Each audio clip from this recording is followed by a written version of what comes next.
میرے محترم بھائیوں، دوستوں، بہنوں، بچوں، بچیوں، عزیزوں، جو سن رہے ہیں اور جن تک میری بات پہنچے گی، رمضان کی آمد ہے تو اللہ تعالیٰ نے جیسے دنیاوی سیزن بنائے ہیں، جیسے عید کا موقع تاجروں کے لیے سیزن ہے، بڑی عید کا موقع تاجروں کے لیے سیزن ہے، ایسے مختلف قسم کے تہوار دنیاوی دینی جو آتے ہیں تو وہ تاجروں کے لیے سیزن بن جاتا ہے اور ان کی سیل بڑھ جاتی ہے، منافع بہت زیادہ ہوتا ہے۔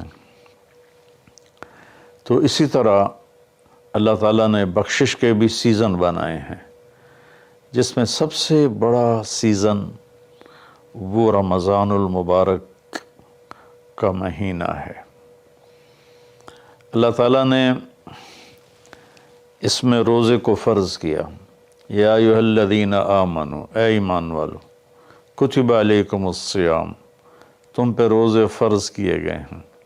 روزہ چونکہ اوکھا عمل ہے، خاص طور پہ لمبا روزہ گرمیوں میں، تو اس کو ہلکا کرنے کے لیے اللہ نے کہا ما کتب علی الذین من قبلکم، کہ تم گھبراؤ نہیں، تم سے جو پہلے تھے ان پر بھی ہم نے روزہ فرض کیا تھا۔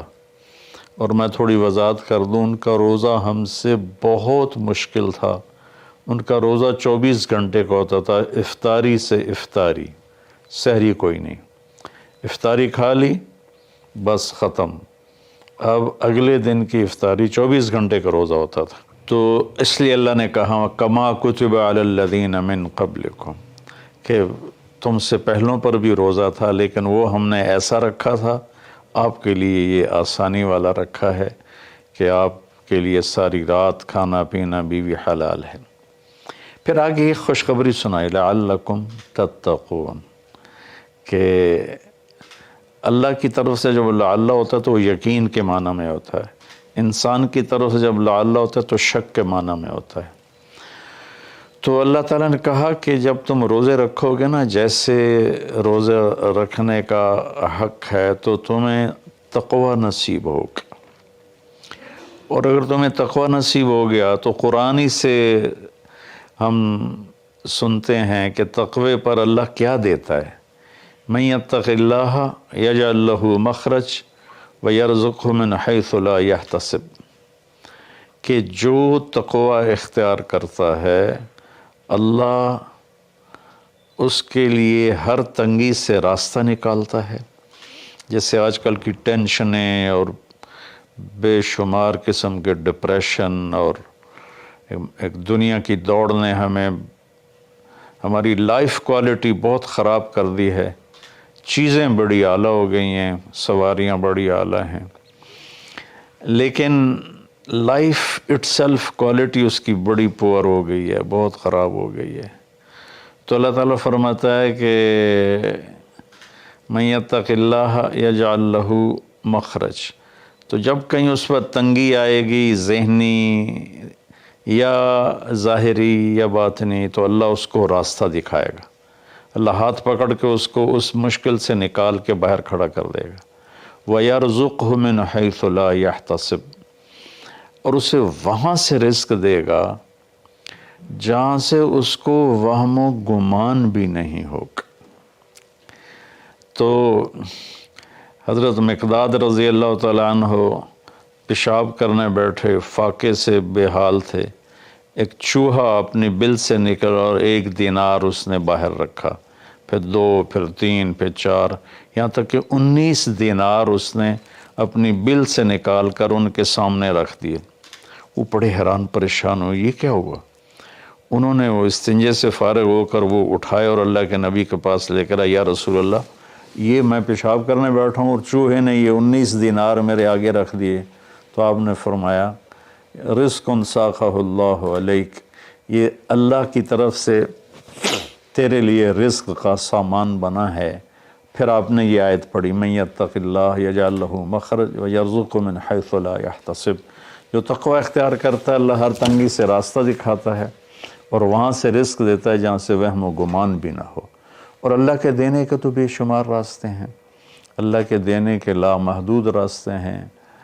تو پیسہ نہیں ہوگا تو کام کیسے بنے گا، کاروبار نہیں چلے گا تو روٹی کہاں سے کھائیں گے؟ وہ اللہ نے اپنے ذمے لیا ہوا ہے۔ ہماری ذمہ ہے کہ ہم سبب اختیار کریں اور تقوی اختیار کریں، رزق اللہ وہاں سے دے گا جہاں سے وہم و گمان بھی نہیں۔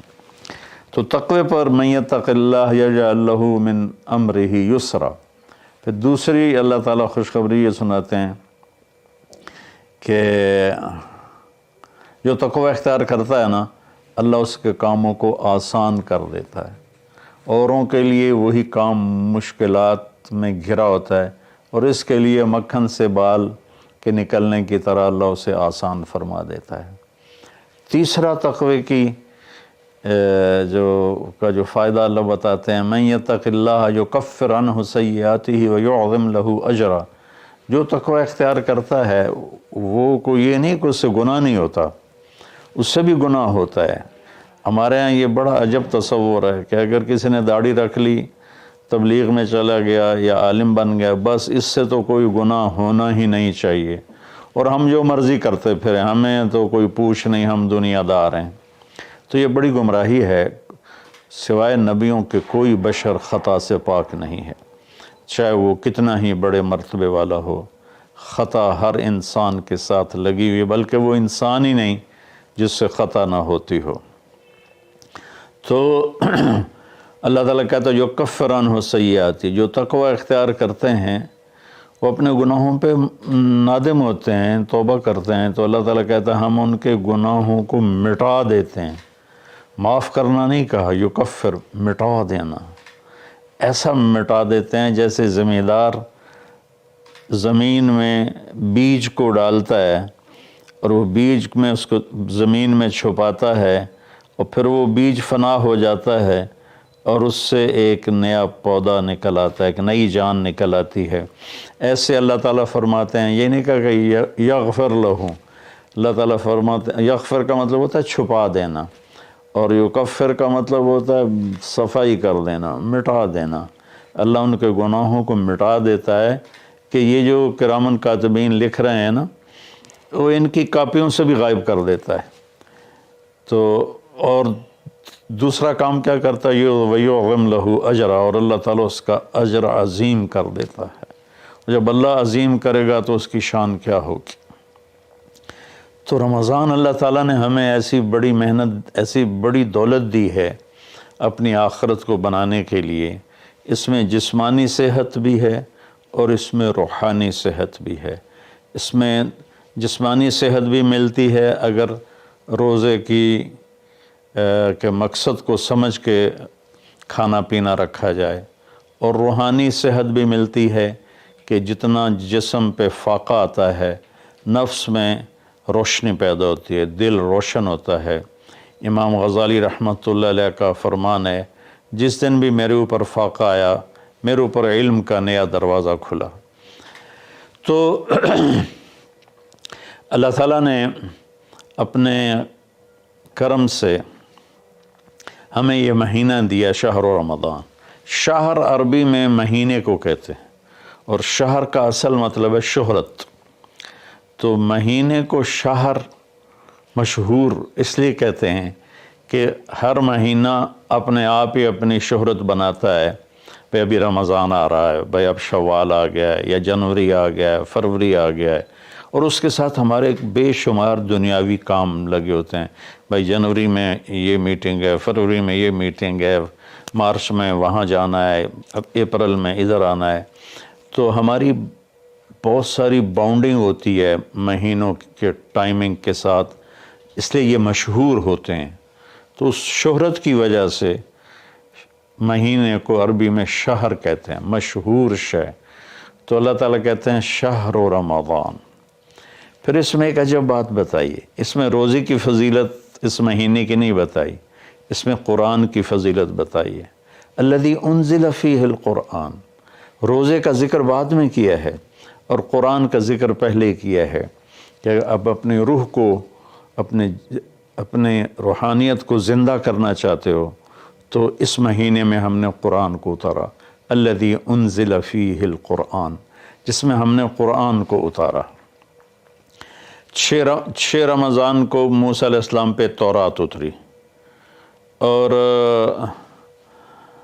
13 رمضان کو عیسیٰ علیہ السلام پر انجیل اتری، اور لیلۃ القدر میں ہمارے نبی پر قرآن اترا، اور 9 رمضان یا 10 کو داؤد علیہ السلام پہ زبور اتری۔ سارا آسمانی علم اللہ نے اس مہینے میں اتارا کہ مشقت کے ساتھ علم جڑا ہوا ہے، اور فاقے میں روح میں ایک روحانیت پیدا ہوتی ہے، تو اس سے اللہ تعالیٰ کی طرف سے وہ بہت کچھ ملتا ہے۔ تو اس میں اللہ نے کہا انزل فیہ القرآن، تو اس میں اشارہ ہے کہ رمضان کی عبادت قرآن بناؤ، جتنا قرآن پڑھ سکتے ہو۔ ہمارے ایک ساتھی ہیں مولوی ثناء اللہ، وہ سارا سال ہی 3 دن میں قرآن ختم کرتے ہیں، اور کبھی کبھی ایک ہی دن میں سارا پڑھ لیتے ہیں، اور کبھی 2 دن میں پڑھتے ہیں، لیکن ان کا عام معمول ہے 3 دن میں قرآن ختم کرتے ہیں، سارا دن قرآن پڑھتے رہتے ہیں۔ بنگلہ دیش میں ہوتے ہیں، ہم رائمنڈ میں اکٹھے پڑھتے تھے۔ تو جتنا قرآن کے ساتھ ہمارا تعلق بڑھے گا، ہم قرآن کو پڑھیں گے، سمجھیں گے۔ ہم نے صرف قرآن کو ختم کے لیے رکھا ہے، جی مولوی صاحب آ جاؤ ختم پڑھ دیو، انہوں نے چند آیات رٹی رٹائی ہوئی ہیں، وہ آیات پڑھ دیتے ہیں، ختم ہے۔ کوئی کہیں اور سے پڑھیں تو کہ تسی تو جی ختم ہی نہیں پڑھیا، او بھائی قرآن پڑھ کے سنا دیتا ہے، اور کی کرا؟ نہیں تسی ختم نہیں پڑھیا، کیونکہ وہ آیات نہیں پڑھی جو ہمارے ان ان پڑھ مولویوں نے۔ مولوی تو ہوتے نہیں، وہ بس حافظ ہوتے ہیں، اور وہ دیہاتوں میں امام بن جاتے ہیں۔ تو انہوں نے وہ جو ایک رسم بنا دی ہے، تو قرآن رہ گیا ختم دلانے کے لیے، قرآن رہ گیا فال نکالنے کے لیے، اور قرآن رہ گیا ہے مردوں پر پڑھنے کے لیے۔ بچے جو لوگ مالدار ہیں، وہ اور تھوڑے دین کا بھی شوق ہے، وہ مدرسے کے بچوں کو ہائر کرتے ہیں اور باپ کی قبر پہ بٹھا دیتے ہیں، وہ قرآن پڑھتے رہتے ہیں، پتہ نہیں وہ پڑھتے بھی ہیں کہ نہیں پڑھتے۔ تو قرآن پڑھیں، قرآن کو سمجھیں، روزانہ 1 صفحہ ترجمے کا پڑھ لیں، اور پورے قرآن کو اس طرح پڑھیں۔ آپ پر حقیقت کھل جائے گی کہ اللہ کیا کہہ رہا ہے، اور ممبر سے ہمارے خطیب حضرات کیا کہہ رہے ہیں، اللہ کس چیز کی دعوت دے رہا ہے، ہمارے خطیب کس چیز کی دعوت دے رہے ہیں، آپ پہ قرآن کھل جائے گا۔ آپ حدیث پاک کو پڑھیں، نبی پاک کی سیرت کو پڑھیں، خاص طور پہ حدیث سے براہ راست استفادہ بھی بڑے اعلیٰ چیز ہے، لیکن جتنا سیرت سے میں اپنے ذاتی طور پر کہتا ہوں، جتنا میں نے سیرت سے سیکھا وہ کسی اور چیز سے نہیں سیکھا قرآن کے بعد۔ تو نبی پاک کی سیرت کو پڑھیں، قرآن کو پڑھیں، اپنے دنیاوی کام مختصر کر دیں، اپنے ملازموں کی ڈیوٹیاں بھی مختصر کر دیں، آپ کو اس کا اجر ملے گا، ان کے روزے رکھنے کا اجر ملے گا، اور ان کی تنخواہ بڑھا دیں، ان کی ڈبل تنخواہ کر دیں اس مہینے میں، تاکہ وہ کھلے ہو کر روزے رکھ سکیں، بچوں کو روزے رکھوا سکیں۔ ہم تو ایک افطاری پہ ہزاروں روپے اڑا دیں، اور ان کی پورے مہینے کی تنخواہ چند ہزار ہو، تو وہ کھل کے روزہ تو نہیں رکھ سکے گا۔ تو انزل فیہ القرآن، پھر آگے اللہ نے کہا ھدی للناس، سبحان اللہ، یہ پوری دنیا کے انسانوں کے لیے ہدایت ہے۔ زمین پہ جو راستے ہیں نا، ان کے نشان ہوتے ہیں، ہم ان کو فالو کرتے ہوئے، جیسے آج میں اپنے گاؤں سے چلا تو سڑک کو فالو کرتے ہوئے میں فیصل آباد پہنچ گیا، اب اسی کو فالو کرتے ہوئے پھر گاؤں پہنچ جاؤں گا۔ ساری دنیا میں سفر کے جو ہمارے دنیا کے سفر ہیں، اس کی نشانیاں مقرر ہیں، ہمیں ڈھونڈنا نہیں پڑتا اور چلتے رہتے۔ لیکن جو ہماری آخرت کا سفر ہے، اس کی نشانیاں ڈھونڈنی پڑتی ہیں، وہ امتحان ہے، اس کو اللہ تعالیٰ نے اپنے پاس ہی رکھا ہے اور قرآن میں چھپا دیا ہے کہ قرآن پڑھو۔ ہدن، قرآن عربوں پہ اترا تھا، تو ہدا کسے کہتے ہیں؟ اچھا، سمندر میں کوئی نشانی کوئی نہیں، اب تو کمپیوٹر آ گئے، تو اس وقت وہ رات کو ستاروں کو دیکھتے تھے اور دن میں سورج کی حرکت کو دیکھتے تھے کدھر جا رہا ہے، تو اس سے وہ راستوں کو متعین کرتے تھے بیچ سمندر میں۔ اور جب وہ قریب کسی منزل کے قریب پہنچتے تھے تو وہاں پانی کے اندر سے پہاڑ کی چوٹی نکلی ہوتی تھی، اور اس کا پتھر کچھ ایسا ہوتا تھا کہ وہ دھوپ میں چمکتا تھا اور رات کو چاند کی چاندنی میں چمکتا تھا۔ اس پتھر کو عرب ہدا کہتے تھے، ہدا، سبحان اللہ۔ تو یہاں تشبیہ کیا ہے کہ ان زندگی کا سمندر ہے، زندگی ایک سمندر ہے جس میں آخرت کا راستہ ڈھونڈنا ہے، اور ہر انسان ایک کشتی ہے۔ اس کشتی کو اس نشان تک پہنچنا ہے جہاں سے راستہ ملتا ہے، جس کو ہدا کہتے ہیں۔ تو انسانی زندگی کے سمندر میں انسانوں کی چلتی ہوئی کشتیاں، وہ جب اس پہاڑی نشان کو ڈھونڈ لیتی ہیں تو انہیں پھر ساحل پہ پہنچنا آسان ہو جاتا ہے۔ اگر اللہ نہ کرے کوئی اس نشانی کو کھو دے، پھر وہ بھٹکتا رہتا ہے۔ قدرت اسے کنارے لگا دے تو لگا دے، ورنہ وہ بھٹکتا ہی رہتا ہے۔ تو یہ ہدی للناس ہے قرآن، کہ یہ وہ روشن وہ پہاڑ کی چوٹی ہے جس سے تمہیں راستہ ملے گا۔ اب اس کو تھوڑا پیچھے سے ہم لیں، سورۃ فاتحہ سے ہم نے اللہ سے کہا اہدنا الصراط المستقیم، یا اللہ ہمیں ہدایت عطا فرما سیدھے راستے کی، یعنی وہ چٹان عطا فرما، اس چٹان تک پہنچا جو ہمیں سیدھے راستے تک پہنچائے، جس پر تیرے نیک لوگ چلے، جن پر تیرا انعام ہوا، اور ان لوگوں کے راستے سے بچا جن پر تیرا غضب ہوا اور ناراضگی ہوئی۔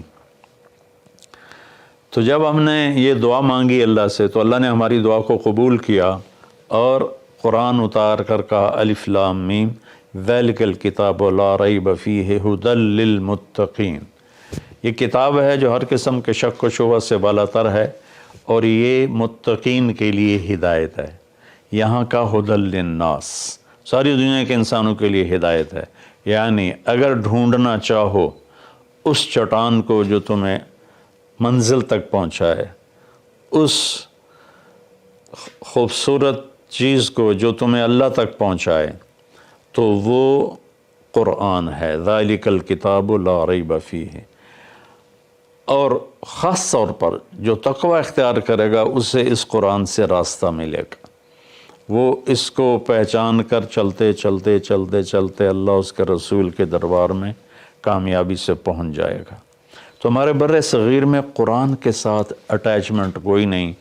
یہ مختلف بزرگوں کی کتابیں لکھی پڑھی ہیں، ان کی سیرت، لکھنے والا کون ہے، اس میں جو واقعہ ہے وہ کہاں سے نقل کیا ہے، اس کی کوئی سند نہیں۔ ایک بزرگ تھے، وہ 25 سال جنگلوں میں خاک چھانتے رہے، سرے سے شریعت نبوی کے خلاف واقعہ ہے کہ میرے نبی نے رہبانیت نہیں سکھائی، اور ان کی شان بیان کرنے میں یہ واقعہ میں نے بھی پڑھا کہ 25 سال جنگلوں کی خاک چھانی، شہر میں ہی نہیں گئے، تو یہ تو عیسائی راہبوں سے بھی بڑھ گئے۔ لا رہبانیت فی الاسلام، اسلام میں کوئی رہبانیت نہیں۔ تو ان قصوں کی نہ کوئی سند ہے، نہ کوئی دلیل ہے، نہ مصنف کی حیثیت کا پتہ ہے۔ تو ہم قصے کہانیوں میں گم ہیں، اور بس قرآن پاک کے ساتھ بے وفا ہیں، قرآن سے وفا نہیں کی، قرآن کو سیکھا نہیں، قرآن کو پڑھا نہیں، قرآن کو سمجھا نہیں۔ اب تو اردو مفتی تقی صاحب دامت برکاتہم کا ترجمہ ایسا عالی شان ہے کہ جو تھوڑا سا بھی اردو جانتا ہے وہ اس سے پورا نفع اٹھا سکتا ہے۔ تو ھدی للناس وبینات من الھدی والفرقان، یہ پہلے ہدا پھر ہدا تاکید کے لیے کہ یہ پوری دنیا کے انسانوں کے لیے ہدایت کا پیغام ہے۔ اگر تم اپنے ذہن کو صاف کر کے اسے پڑھو گے تو بینات من الہدا، تو یہ ہدایت کی خوبصورت نشانیاں ہیں، اور حق و باطل میں فرق کر کے دکھا دے گا قرآن، کہ اس لیے قرآن کا نام فرقان بھی ہے کہ یہ حق کو الگ کر دیتا ہے، باطل کو الگ کر دیتا ہے۔